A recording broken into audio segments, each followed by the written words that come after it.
kita ketemu lagi di acara WAPEX, Warmadewa Architecture Power of Experience. Jadi, apa sih WAPEX itu? WAPEX ini adalah gagasan baru, acara baru dari Prodi Arsitektur yang akan menjelaskan bagaimana menilai dan melihat bagaimana hal-hal menarik di dunia arsitektur di luar dunia kampus. Jadi, kali ini kita bakal menuju di lapangan ke sebuah proyek karya seorang arsitek terkenal, masih muda, berbakat dan luar biasa. Penasaran proyeknya apa dan arsiteknya siapa? Ikuti saya terus.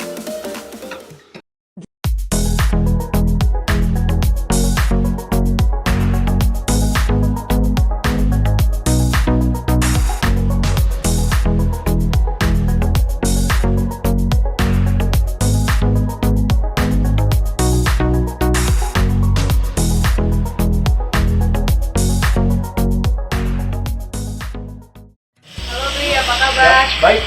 Oke. Ya. Di sini proyeknya ini proyek tentang Kesuni Hotel ya. Jadi bisa jelasin sedikit nggak ide awal konsep dari Kesuni Hotel ini sendiri? Oke, jadi konsep Kesuni Hotel ini sebenarnya lebih ke facelift ya. Jadi kita berusaha membuat bangunan yang menghargai privasi dari penghuni.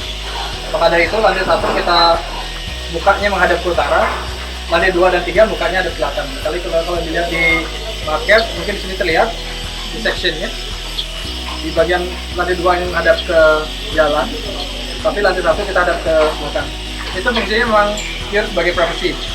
Jadi di bawah tidak terganggu dengan aktivitas yang terjadi di swimming pool, tetap menghadap ke utara ke garden, tapi ya lantai 2 ke 3 tetap bisa menghadap ke selatan ke arah angin. Terkait dengan ini, kalau ini kan menarik nih bangunan di depannya sih ada macam ampul-ampul versi ada Chinese dan ada rasa-rasa Chinese di sini. Apa sih ide awalnya dari ampul-ampul yang sebelum kita masuk ke dalam? Oke. Jadi terkait dengan tema ya, karena klien dan saya itu sudah vlog dengan temanya karena kita udah pernah ada satu proyek sebelumnya ke Kuning. Jadi klien itu sama saya suka dengan style Jepang. Tapi kenyataannya setelah saya cek gudangnya klien, karena ini tugas saya adalah membersihkan gudang dari material bekas sehingga teraplikasi di lapangan. Yang ada material di sana banyakkan yang struktur bangunan Cina. Jadi dari hal tersebut agar kita punya tema yang unik, jadi kita kombinasikan antara Cina dan Jepang. Gitu. Jadi kita belum tahu nyebutnya seperti apa. Tapi yang jelas kalau dilihat dari segi proporsi, ya di sini pun lihat proporsi bangunannya emang sedikit-sedikit seperti gaya-gaya Jepang ya. Termasuk ada louver kayu kayak ini, ada soji juga yang kedua. Tapi kalau dilihat dari strukturnya, dia memang struktur dari bangunan Cina. Jadi kombinasinya di sana, keunikannya di sana. Oke, ada yang menarik juga nih di sini terkait dengan ada di sini apa sih idenya nih? Jadi gini, ini sebelumnya di desain ini sebenarnya tembok. Jadi kalau di Bali itu disebut aling-aling. Jadi ada pencampuran antara style Jepang dan Cina dengan pola masa ruang Bali. Di sini ada aling-aling dan tentu saja selalu kita feedback ke gudang. Jadi kita cek dulu di gudang ada apa aja. Terus ternyata di gudang itu ada botol. Jadi ada botol-botol warna oranye. Sayangnya nggak ada bendanya di sini. Jadi ada kurang lebih 200 botol lah di sana. Akhirnya punya ide kalau botol itu sebagai aling-aling. Jadi coba bisa dibayangkan, jadi di sini ada semi transparan, ada botol berwarna oranye. Ketika kena cahaya itu bakal mantul di reflecting tone di sini. Dan ketika ada orang di belakangnya tetap privacy. Jadi itu ide-idenya dari yang kalian lihat. Oke, menarik banget ya, dari sisi depannya ini udah menarik. Mungkin kita akan masuk sedikit lagi ke bawah.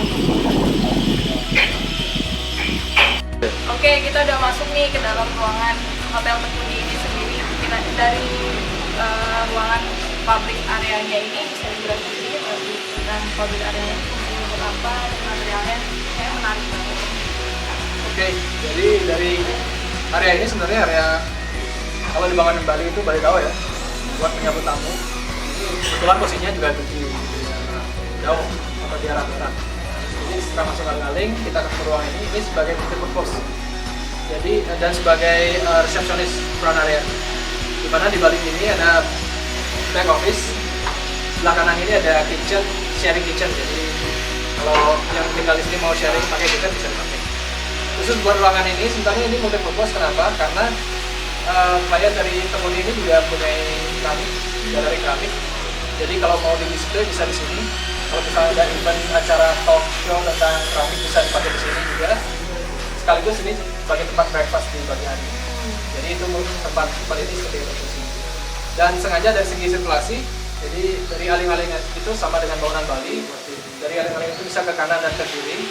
Ketika ke kiri itu menuju ke sini ke stasiun publik. Tapi ketika ke kanan itu bisa ke kamar. Jadi kalau misalnya ini sedang dipakai, dioccupy tempat ini sebagai event, yang tinggal di kamar-kamar masih bisa memakai jalur ke kanan. Kalau material?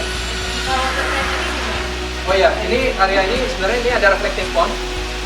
Di sini sengaja kita bikin reflecting pond karena kita analisa dari pencahayaan juga. Kalau siang hari itu ini menjadi terrefleksi dengan airnya ke plafon ini.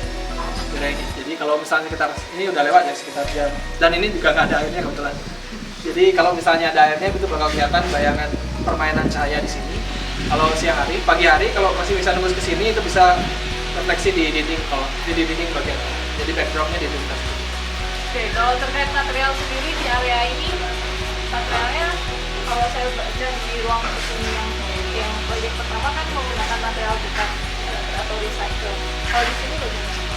Jadi sama dengan halnya tugas satu, jadi tugas saya kembali lagi tugas saya membersihkan gudang. Jadi di sini sekitar 85-90% penggunaan kayunya adalah kayu bekas. Contohnya ini kayu jati bekas, ini ulin bekas, ini bekas hasil potong ulin. Terus sisanya tiang-tiang dari bangunan Cina, semua barang bekasnya. Terus dari lantai kita polis konkret. Jadi di sini bisa terlihat ini coran biasa banget, terus dipolis.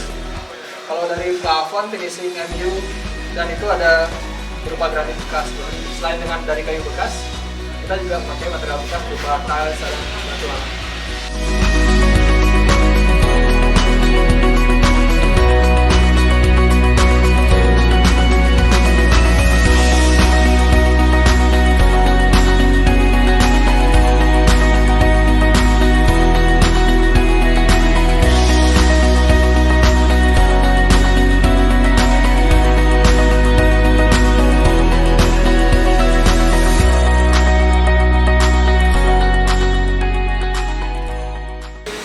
Menarik banget ya jalan-jalan kita hari ini, tapi sebelum kita closing nih, ada satu yang menarik perhatian saya terkait dengan atap dari penthouse-nya ini sendiri. Bisa diceritain nggak sih, ini atapnya apa? Atap ini sebenarnya memakai kayu jati bekas. Jadi ini pertama kalinya kita memakai atap kayu jati. Sebelumnya biasanya sirap ulin dan genteng biasa lah. Kenapa kita pakai ini? Karena kayu jatinya umurnya udah lebih dari 100 tahun. Jadi kekuatannya udah sama kayak ulin yang kita injak ini. Makanya kita berani pakai atap, dan itu juga saran dari klien saya, Pak Hendra almarhum. Jadi beliau ahli kayu, karena beliau bilang bisa ya kenapa enggak. Jadi mereka udah ahlinya bilang bisa, jadi saya pakai aja. Lagian bersih jadinya. Iya. Jadi menarik sih itunya atapnya. Oke, jalan-jalan kita hari ini sampai di sini. Sebelum kita tutup, mungkin ada pesan dari Dirga untuk mahasiswa arsitek yang sedang tugas akhir atau sedang masa studi ataupun fresh graduate, gimana sih untuk biar jadi arsitek yang beridentitas, berkarakter itu gimana sih? Kalau menyangkut karakter ya, kita sendiri dari arsitek belum berkarakter karena kita baru 6 tahun. Karakter itu kita ciptakan organik aja, nanti kalau misalnya berkarakter ya oke, biarin dia tumbuh. Tapi yang lebih penting itu menurut saya ada dua hal besar yang mesti kita tekankan, terutama untuk di Bali. Jadi responsif itu penting. Bagaimana kita mendesain, kalian mulai dari mahasiswa mungkin itu akan menjadi brainwash saya di sini. Bagaimana kalian merancang itu lebih kontekstual. Bagaimana kontekstual itu terkait dengan iklim, terkait dengan budaya, terkait dengan apapun. Kalian bisa bereksplorasi tapi tetap ada batasan kontekstual tersebut. Jadi bagaimana konsep itu bisa terwujud dari konteks. Itu yang kedua. Terus yang kedua terkait dengan proses desain. Jadi bagaimana kalian bisa menikmati proses seperti yang saya jelaskan tadi di awal, mulai dari sketch, komunikasi dengan klien, karena itu akan membangun relasi. dengan klien sendiri. Buktinya kita dapat tekuni proyek tekuni 1 dan akhirnya dapat proyek tekuni 2. Proses itu dinikmati aja, jadi proses itu tidak pernah berkhianat. Jadi kalian nikmati proses, rekam jejak proses kalian, itu akhirnya menjadi cerita. Itu cerita itu penting karena buat marketing nanti semua bisa mendesain bagus, tapi tidak semua desain bisa bercerita. Itu juga penting buat di highlight. Oke, kalau mau nih mahasiswa kita atau rekan-rekan kita di Warma Dewa mau tahu atau mau belajar karya-karya dari Brigida, bisa lihat di mana sih karya? Oh, karya kami ada di @DAP Architect di Instagram, di DAP Architect, dan satu lagi di website juga ada. Jadi website kita www.daparchitect.com. Terima kasih Brigida untuk sharingnya hari ini. Semoga bermanfaat untuk kita semua. Ya, semoga bermanfaat. Merdeka Belajar sebetulnya bukan konsep yang baru. Jadi sejak awal Ki Hajar Dewantara membangun konsep belajar di Indonesia, sebetulnya kebebasan untuk belajar dari mana saja sebetulnya sudah mulai dirumuskan. Hanya saja sekarang mulai diformalkan dalam bentuk program dari Kemendikbud. Salah satu konsep Merdeka Belajar ini adalah mahasiswa mendapat pengalaman dari mana saja. Jadi belajar tidak hanya di kampus tetapi juga di luar kampus. Nah, ada banyak sebetulnya media yang bisa kita jadikan sebagai alat belajar di luar kampus. Nah, salah satunya adalah belajar di arsitektur ya. Kalau di arsitektur adalah belajar dari proyek-proyek yang sudah dikerjakan atau yang sedang dikerjakan. Nah, di Warma Dewa, di Prodi Arsitektur sebetulnya kami merancang ada beberapa kegiatan di mana mahasiswa memiliki kebebasan untuk belajar di kampus ataupun di luar kampus. Nah, salah satunya adalah kami menyebutnya sebagai Warma Dewa Student Power of Experience, gitu ya. Jadi mereka akan mendengarkan pengalaman dari arsitek yang sudah memiliki pengalaman dalam merancang. Nah, salah satunya di beberapa proyek di Bali kan salah satu menjadi tempat di mana banyak sekali ada proyek-proyek. Jadi gampang sekali mencari tempat untuk belajar sebetulnya di Bali yang di luar kampus. Nah, kebebasan ini yang mau kami tekankan kepada para mahasiswa sehingga mereka juga bisa melihat apa yang ada di luar kampus. Antusias dari mahasiswa kita dari Prodi Arsitektur cukup banyak. Jadi kemarin kita sempat membuka pendaftaran untuk kegiatan LAUPEK 1 ini melalui Google Form. Jadi kemarin kapasitas yang kita harapkan sudah melebihi dari pendaftaran mahasiswa. Nah, ini terbukti minat dari mahasiswa untuk kegiatan ini cukup tinggi. Karena apa yang mereka dapat tentunya banyak nilai positifnya. Di kampus sendiri mereka hanya mendapatkan secara teoritis, tentunya perlu pematangan kembali di sisi praktek di lapangan sehingga peluang ini cukup diminati oleh mahasiswa.